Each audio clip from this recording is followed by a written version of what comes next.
Jákvæð sálfræði vísindaleg nálgun þvert á í rauninni allar undirgreinar sálfræði.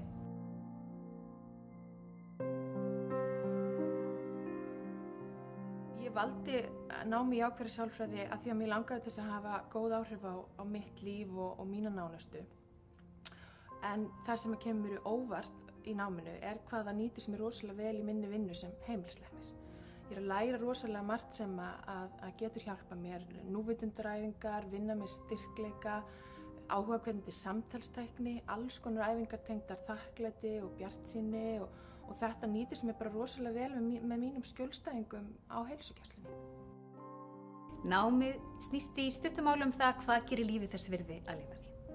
Og það hefur bæði fókus á einstaklingin og fagaðilann. Þannig að þeir sem koma í það nám geta bæði unnið með það sinn persónulega þroska, hvað það hver eru mínir styrkleikar, hvernig get ég nýtt þá betur í mínu lífi og hvernig get ég stuðlað því að njóta lífsins ennþá betur. Og sama hátt sem fagaðili, hvernig get ég unnið með styrkleika fólksins í kringum mig, hvernig get ég ýtt undir það að það fólk sem ég að vinna með ná að blómstra og þannig stuðlað því að fleiri njóti lífsins og ná að blómstra bæði leik og starfi.